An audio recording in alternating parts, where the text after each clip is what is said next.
Their Eyes Were Watching God by Zora Neale Hurston, Chapter 20. So as time passes, how do perceptions of Teacake's death change? Because they really loved Janie, just a little less than they had loved Teacake, and because they wanted to think well of themselves, they wanted their hostile attitude forgotten.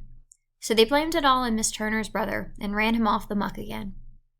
They'd shown him about coming back there, posing like he was good-looking and putting himself where men's wives could look at him. Even if they didn't look, it wasn't his fault. He had put himself in the way. Nah, I ain't mad with Janie, Sop went around explaining. Teacake had done gone crazy. You can't blame her for protecting herself. She was crazy about him. Look at the way she put him away. I ain't got anything in my heart against her, and I never would have thought a thing, but the very first day that laugh-legged man came here making out he was looking for work. He come asking me how I was, Mr. and Mrs. Woods making out. That goes to show you that he was up to something. So when Stew Beef and Bootany and some of the rest of them got behind him, he come to me to save him, and I told him, don't come to me with your hair blowing back, 'cause I'm going to send you, and I sure did. The bitch's baby. That was enough. They eased their feelings by beating him and running him. So how has things changed? So at the very beginning of this chapter, it explains because they really loved Janie just a little less than they had loved Teacake. And so it's admitting the fact that like Teacake was their friend first and they loved him, but they also loved Janie. And so they moved their blame over to Mrs. Turner's brother, saying the fact that he came around just as Teacake got sick, and the fact that he was like asking about how Janie and Teacake were seemed suspicious, and so they run him out of town, blaming him for Teacake's death. And now we know that it wasn't Janie's fault, and it wasn't Miss Turner's brother's fault. It was neither of their faults. It was no one's fault. The rabies just happened, and so the reality is that people need to have someone to blame, and it makes them feel less helpless against misfortune.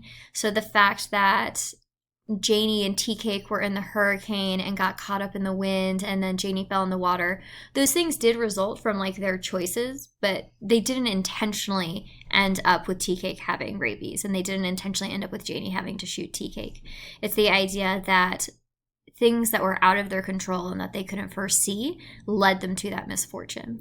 But that's a really scary thing, the idea that misfortunes can happen and we have no control over it. And so people kind of combat that fear by finding someone to blame. And that's what's happened in this scene. So in the next half of this page, let's look at why does Janie leave? Anyway, their anger against Janie had lasted 2 whole days, and that was too long to keep remembering anything. Too much of a strain.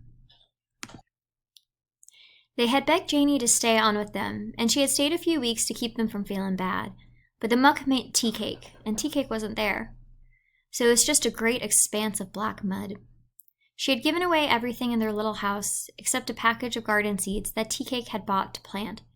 The planting never got done because he had been waiting for the right time of the moon when a sickness overtook him. The seeds reminded Janie of Teacake more than anything else because he was always planting things. She had noticed them on the kitchen shelf when she came home from the funeral and had put them in her breast pocket. Now that she was home, she meant to plant them for remembrance. So why does Janie leave? So the glades remind her of Teacake, and without him the glades are, and this is a quote pulled directly from the text, a great expanse of black mud. And so remember, Janie loved working on the glades. She loved working in the muck. She loved playing with people and getting to know them, and she loved everything about it. But with Teacake gone, the magic of the glades is also gone. And so Janie sells everything except for a packet of seeds. And this packet of seeds is really important. And so here's the quote: the seeds reminded Janie of Teacake more than anything else because he was always planting things. And so this returns to the pear tree analogy, indicating that Janie still has growing to do. And so it's the idea that this tree of love that she had with Teacake might have fallen, but that there are seeds to grow something new in her life. And the fact that the seeds come from Teacake are really important because it's the idea that her future will come out of the love that she shared with him. So let's read the second half of this page. Janie stirred her strong feet in the pan of water. The tiredness was gone, so she drifted them off on the towel. Now that's how everything was, Phoebe, just like I told you. So I'm back home again, and I'm satisfied to be here. I've done been to the horizon and back, and now I can sit here in my house and live by comparisons. This house ain't so absent of things like it used to be before Teacake come along. It's full of thoughts, especially that bedroom. So note how we have returned to where the book began, in Eatonville with Janie telling her story. So we've gone back to where chapter 1 was before we had the flashback all the way to where Janie was 16. And so we've gone to where Janie was 16, followed her through her life, and now we're back at the beginning. I know all them sitters and talkers going to worry about they guts into fiddle strings till they done find out what we've been talking about. That's all right, Phoebe. Tell 'em. They going to make some orations because my love didn't work out like they love, if they ever had any. Then you must tell 'em that love ain't something like a grindstone that's the same thing everywhere and do the same thing to everybody it touched. Love is like the sea. It's a moving thing, but still and all, and it takes its shape from the shores it meets, and it's different with every shore. And so what Janie's explaining here is that people are going to, again, judge her because the love she had with Teacake isn't what they expect love to be like, and that she doesn't care because it's not true, because she's explaining that love is different for every person who experiences it. And so how does Phoebe react to Janie's story? Lord, Phoebe breathed out heavily. I done grown 10 feet higher just from listening to you, Janie. I ain't satisfied with myself no more. I means to take Sam with me fishing with him after this. Nobody better criticize you and make in my hearing. Now, Phoebe, don't feel too mean with the rest of them, 'cause they's parched up from not knowing things. Them meatskins has got to rattle to make out they's alive. Let them consolate themselves with talk. Of course, talking don't amount to much of a hill of beans when you can't do nothing else. And listening to that kind of talk is just like opening your mouth and letting the moon shine down your throat. It's a known fact. Phoebe, you gotta go there to know there. Your papa and your mama, and nobody else can tell you and show you. 2 things everybody gotta do for themselves. They gotta go to God, and they gotta find out about living for themselves. So Phoebe responds to Janie's story by saying, I ain't satisfied with myself no more. And so Phoebe wants a relationship like Janie and Teacake's relationship. And so Phoebe says she's going to go immediately after she leaves to ask Sam to take her fishing. But Janie warns her of something. She essentially says that Phoebe shouldn't just go off what other people say and do. She needs to discover things for herself. And so Janie's talking about learning through experience. And this is why she's not mad at the people gossiping on the porches, because according to Janie, they don't know any better. They haven't experienced things that would make them more sympathetic or understanding or empathetic. And therefore, she in turn actually empathizes with them because she sees like past her in their seats, where at one point she didn't know any better, but now she does. And she's warning Phoebe that Phoebe just shouldn't try to copy what Janie's done because, like she said, love is like the sea, and it's different for every person. And so Phoebe has to go off and discover it for herself. So let's pick back up. There was a finished silence after that, so that for the first time they could hear the wind picking up at the pine trees. It made Phoebe think of Sam waiting for her and getting fretful. It made Janie think about that room upstairs, her bedroom. Phoebe hugged Janie real hard and cut the darkness in flight.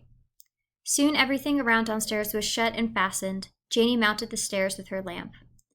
The light in her hand was like a spark of sun washing her face in fire. Her shadow fell black and headlong down the stairs. Now in her room, the place tasted fresh again. The wind through the open windows had broomed out all the fetid feelings of absence and nothingness. She closed in and sat down, combing road dust out of her hair, thinking. So note the return of the hair symbol right here, where she's combing road dust out of her hair, and what that might mean in this moment. The day of the gun and the bloody body and the courthouse came and commenced to sing a sobbing sigh out of every corner in the room, out of each and every chair and thing, commenced to sing, commenced to sob and sigh, singing and sobbing. Then Teacake came prancing around her, where she was, and the song of the sigh flew out the window and lit in the top of the pine trees. Teacake with the sun for a shawl. Of course he wasn't dead. He could never be dead until she herself had finished feeling and thinking. The kiss of his memory made pictures of love and light against the wall. Here was peace. She pulled in her horizon like a great fish net. pulled it from around the waist of the world, and draped it over her shoulders. So much of life in its meshes. She called in her soul to come and see.